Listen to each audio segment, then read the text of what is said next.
Today we are discussing 12th standard Biobotany Unit 7 Genetics Chapter 3 Chromosomal Basis of Inheritance. So this is a new chapter, continuation of this that genetics. So do you know this that genetics meaning inheritance of this one generation to this other generation. ஒரு பரம்பரையிலேருந்து இன்னொரு பரம்பரைக்கு என்ன செய்யுது அப்படின்னா அதோட characteristics that means பண்புகளை என்ன செய்யுது அப்படின்னா கடத்துது. அதுக்கு தான் என்னது சொன்னோம், ஜெனட்டிக்ஸ் சொன்னோம். So chromosomes, do you know this the chromosomes? So chromosomes எங்கே இருக்கும்? டிஎன்ஏல இருக்கும். ஸோ அந்த டிஎன்ஏல இருக்கிறது we are not seen. Okay, so நம்மளால் நேக்கடாயினால் பார்க்க முடியாது. With the help of the microscope you have to find out. Okay, நம்மளால் மைக்ரோஸ்கோப்னால தான் பார்க்க முடியும்.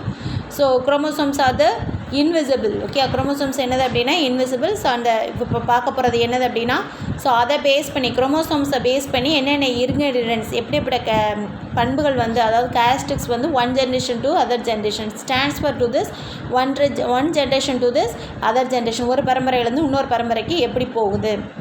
ஸோ ஒரு நம்ம இப்போ பாட்னி லெவலில் பார்த்தோம் அப்படின்னா ஒரு செடியிலேருந்து இன்னொரு செடிக்கு எப்படி வந்து அதோட பண்புகள் வந்து கடத்தப்படுது அப்படின்னு சொல்லி தான் நம்ம பார்க்க போகிறோம். Okay, so chromosomal theory of inheritance. So chromosomal theory of inheritance already we have to study G.J. Mendel. Okay, so Cricker John Mendel studied this well defined characters. So 7 pairs of characters வந்து அவர் எடுத்திருந்தார்.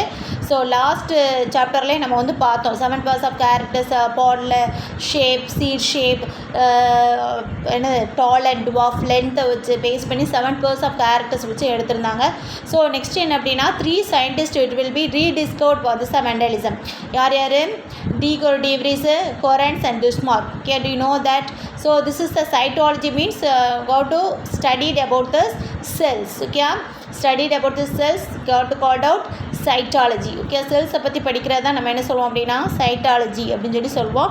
So it is cell division. So sell divisions we have to observe in this microscope வச்சு பார்க்குறதுனால that's why it is called this microscopy. Okay, so chromosomes எப்படி இருக்கும்? Chromosomes இந்த eukaryotic cells, do you know this a prokaryotic cell? 2 types of cells are here.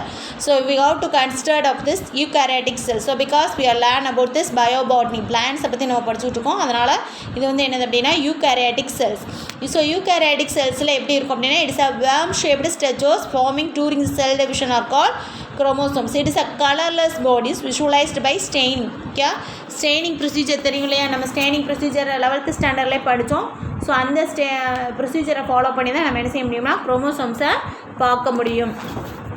So chromosomes are invisible usually இந்த நியூக்ளியஸில் தான் இருக்கும். But can be easily seen during this cell divisions. எப்போ வந்து நம்ம ஈஸியாக பார்க்க முடியும் அப்படின்னா செல் டிவிஷன் அப்போ தான். This can be studied at metaphase. நம்ம படிச்சிருக்கோம் இல்லையா மியாசிஸில் என்னென்ன ஃபேஸ் படிச்சிருக்கோம்? ப்ரோஃபேஸ், மெட்டாஃபேஸ், அனாஃபேஸ், டெலோஃபேஸில் படித்தோம். மெட்டாஃபேஸில் மட்டும்தான் we have to easily identified. Okay, so குரோமோசோம்ஸை வந்து ஃபஸ்ட்டு பார்த்தது யார் அப்படின்னா கோஃப்மிஸ்டர். யார் பார்த்தாங்க அப்படின்னா Hofmeister. Okay, first seen by this கோஃப்மிஸ்டர்.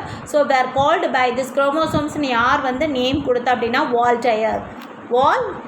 Okay, so during this mitosis chromosomes எப்படி இருக்கும் அப்படின்னா visible less chromosomes. Okay, condensed. Okay, condensed means to you know that's a chromosomes. So this is that bivalent chromosomes. இது வந்து என்னது அப்படின்னா sister chromatids. இது வந்து என்னது சிஸ்டர் குரோமாட்டிட்ஸ். ஸோ நம்ம ஏற்கனவே நான் சொல்லியிருக்கேன் இது வந்து என்னது, இது ரெண்டும் சேர்ந்துச்சு அப்படின்னா இது வந்து என்னதுன்னா நான் sister chromatids. Nearest chromosomes chromatids we called out non-sister chromatids. இது எப்படி இருக்குது? It is a worm like structures. Okay, linear அரேஞ்ச்மெண்ட்டாக இருக்கும். உள்ளே தான் என்ன இருக்கும்? ஜீன்ஸ் இருக்கும். Okay, so it is a 2 complete sets of chromosomes. இது வந்து என்ன சொல்லுவாங்க அப்படின்னா diploid. ஓகே, ஸோ இதை என்ன சொல்லுவாங்க diploid. a chromosome consists of this long. எப்படி இருக்கும்? குரோமோசோம்ஸு லாங்காக இருக்கும். Okay, so chromosomes is a consist of long continuous coiled stretches. So இதான் என்னது அப்படின்னா continuous coiled stretches. Okay, continuous coiled stretches. Definite position இருக்கும். ஓகே, ஸோ இதான் என்னது அப்படின்னா definite position. Okay, so definite position. So Mendelian ஃபேக்டர்ஸில் இது will be explain. Okay, chromosomes carry the information. So இந்த குரோமோசோம்ஸ் தான் என்ன செய்யும் அப்படின்னா carry the information from one generation to this other generation. So it having for this jeans. அந்த jeans தான் என்ன செய்யும் அப்படின்னா ஒரு ஜென்ரேஷன்லேருந்து இன்னொரு ஜென்ரேஷனுக்கு characters it will B transfer. Characters என்ன செய்யும் அப்படின்னா ட்ரான்ஸ்ஃபர் பண்ணும். Okay. So next one is the histological development of this chromosome theory. So do you know this cytological findings? Cytological findings means the mitosis, meiosis. So yeah, cytological findings means cell divisions. Okay, cell divisions. So how to observe in this that microscope. So first one, Wilhelm-Roensky. So chromosomes are responsible for transferring this heredity. Already you know that.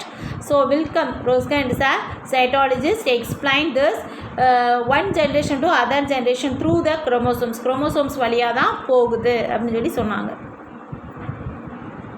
So next one it is Montgomery. So Montgomery என்ன சொன்னாங்கன்னா so first suggesters distinct pairs of chromosomes இருக்குது. Okay, it will be here in this distinct pairs of chromosomes but it will be maternal chromosomes pair with the paternal chromosomes. அதாவது ஃபீமேலோ இப்போ நம்ம பார்த்துருக்கோம் இல்லையா. So இது இருக்குது அப்படின்னா ஸோ இதில் வந்து ஒன்று என்னது அப்படின்னா மெட்டர்னல் அப்படின்னா ஃபீமேல். ஓகே, மெட்டர்னல் அப்படின்னா மெட்டர்னல். ஓகே, மெட்டர்னல் அப்படின்னா மேல், பெட்டர்னல் அப்படின்னா ஃபீமேல். ஸோ ரெண்டுமே இருக்குது. ஸோ டூரிங் திஸ் மியாசிஸ் அப்போ கேமிட் ஃபார்மேஷன் அப்போ இது ரெண்டும் என்ன செய்யுது அப்படின்னா மேட் பண்ணி தான் என்ன செய்யுது புதுசாக ஒரு ஜென்ரேஷன்ஸாக உருவாக்குது அப்படின்னு சொல்லி சொல்லியிருப்பாங்க. Okay. So next one it's T Boveri. So supported that idea chromosomes contain genetic determinants. இதில் தான் என்ன செய்யணும் அப்படின்னா genetic determinants. So chromosomal theory of இதில் இருந்தால் இட் வில் பி டெவலப்டு இந்த chromosomal theory of inheritance. So T Boveri. Okay, T Boveri என்ன சொல்லியிருப்பாங்க அப்படின்னா so chromosomes contains genetic. Chromosomes தான் என்ன செய்யுது அப்படின்னா genetic determinants. So the characters of chromosomes it will be selected. So இந்த characters அது அந்த செடி வந்து வளர்த்தியாக இருக்கணுமா, குட்டையாக இருக்கணுமா, இல்லை ஸோ அதோட கேரக்டர்ஸ் அதோட பூ எப்படி இருக்கணும், எல்லோ கலரா, ரெட் கலரா, என்ன கலரில் இருக்கணும், ஒரு லைட் கலரா. So it will B selected. Okay, genetic determines and he was largely responsible. இதில் இருந்து தான் என்ன வந்துச்சு அப்படின்னா குரோமோசோமல் தியரி ஆஃப் இன்ஹெரிட்டன்ஸ் வந்து இதில் இருந்து தான் டெவலப் ஆச்சு. ஏன் இப்படியெல்லாம் உருவாகுது அப்படின்னு சொல்லி பார்க்கும்போது. Okay. So next one it is W.S. Sutton. So it is another American student. Okay, it is another American cytologist. So இவங்க என்ன சொன்னாங்க அப்படின்னா பிஹேவியர்ஸ் ஆஃப் குரோமோசோம்ஸ். அப்போ Mendelian factors during gamete formation. So at the time of this gamete formation do you know this monohybrid cross, dihybrid cross, trihybrid cross, so everything you know. So at the time of this crossing produced from this gametes produced from this parents gametes வந்து என்ன செய்ய parent வந்து உருவாகும் போது என்னென்ன behaviour இருக்கும். Okay, அங்கே என்னென்ன பிஹேவியர் இருக்கும். இப்போ செம்பருத்தி செடியிலேருந்து வந்திருந்தால் அது வந்து என்ன செஞ்சுருக்கணும் செம்பருத்தி செடியாக தான் இருக்கணும். But some difference are here. Okay, அதோட பிஹேவியர் அப்படிங்கிறது என்னது அப்படின்னா இங்கே வந்து குளிர் பிரதேசத்தில் வளருது இல்லை சம்மர் சீசனில் வளருது அப்படின்னா இட் வில் பி சேஞ்ச். அதோட பிஹேவியர் வந்து சேஞ்ச் ஆகுது. ஓகே, அப்போ பிஹேவியர் வந்து சேஞ்ச் ஆகும்போது அதோட flower colour stem colour it will be change. Okay, so that is the behaviour of chromosomes. அது செடியோட சேஞ்ச் கிடையாது, அந்த குரோமோசோம்ஸோட சேஞ்சினால தான் செடி வந்து எப்படி இருக்குது இப்படி இருக்குது. Okay, during the gamete formation. So next one it's Sutton and Boveri வந்து என்ன சொன்னாங்கன்னா குரோமோசோம் தியரியை so untitled. Okay, so it will be united knowledge. Okay, so செக்ரிகேஷனாக மெண்டலிசன்லாம் தெரியும் இல்லையா உங்களுக்கு. ஃபஸ்ட்டு லா எடுத்து டாமினன்ட். ஓகே, ஸோ மோனோஹைப்ரிட் கிளாஸில் law of dominance, law of segregation. So இவங்க வந்து எதை எடுத்திருப்பாங்க அப்படின்னா லா ஆஃப் செக்ரிகேஷன். ஸோ அந்த law of segregation at the time of the gamete formation அப்போ no blending of genes. Okay, நம்ம ஏற்கனவே பார்த்தோமா நோ பிளெண்டிங்ஸ். ஓகே, அதை வச்சு என்ன செஞ்சுருப்பாங்க அப்படின்னா குரோமோசோமல் தியரி அவங்க வந்து மேக் பண்ணியிருப்பாங்க. Okay, Sutton and Boveri independently so form for that this chromosomal theory of inheritance based on segregation. Okay, based on this Mendelian gamete segregation. So நம்ம படித்தோம் இல்லையா segregation, law of segregation. So அதை வச்சு என்ன செஞ்சுருப்பாங்க அப்படின்னா இவங்க கொண்டு வந்திருப்பாங்க. So I understand. So next one is the salient features of this chromosomal theory of inheritance. Do you know that? So in a plant or cell division, so it takes place in the whole organism. Cell division is meiosis, mitosis. You know that. Okay, mitosis எங்கே நடக்கும் அப்படின்னா somatic cells means vegetative parts என்னது stem, root, okay, leaves. இந்த இடத்துல என்ன செய்யும் அப்படின்னா somatic cells are here. So repeated cell division, that means mitosis takes place. But எங்கே நடக்கும் மியாசிஸ் எங்கே நடக்கும் அப்படின்னா ரீப்ரொடக்டிவ் ஸ்டேஜஸ். ஓகே, ரீப்ரொடக்டிவ் பார்ட்டில் தான் என்ன நடக்கும் அப்படின்னா மியாசிஸ் நடக்கும். அப்போ they consist of 2 sets of chromosomes இருக்குது. 1 set is received from the female parent. Okay, so maternal and other female paternal. Okay, so 2 chromosomes constitute the homologous pair. Okay, homologous pair என்னது? So அங்கே வந்து என்ன சொன்னேன் அப்படின்னா maternal பேட்டர்னல்ஸ். Okay, so அந்த 1 set of received from this a female parent maternal. Okay, so other from this male parent paternal. Okay, so 2 குரோமோசோம்ஸை என்ன செஞ்சுருக்கோம் அப்படின்னா இது பேஸ் பண்ணி தான் இருக்கும். அப்போ சொமாட்டிக் செல்ஸில் mitosis takes place reproductive stage. Okay, reproductive stage means flower. Okay, ஃப்ளாரில் என்ன செய்யும் அப்படின்னாக்கா என்ன நடக்கும்? மியாசிஸ் நடக்கும். ஓகே, ஸோ அதில் வந்து என்ன செய்யுது அப்படின்னா 2 sets இருக்கு இல்லையா? ஸோ இந்த 2 setsல வந்து ஒன் வந்து பேட்டர்னல், இன்னொன்று வந்து என்னது மேட்டர்னல்ஸ்.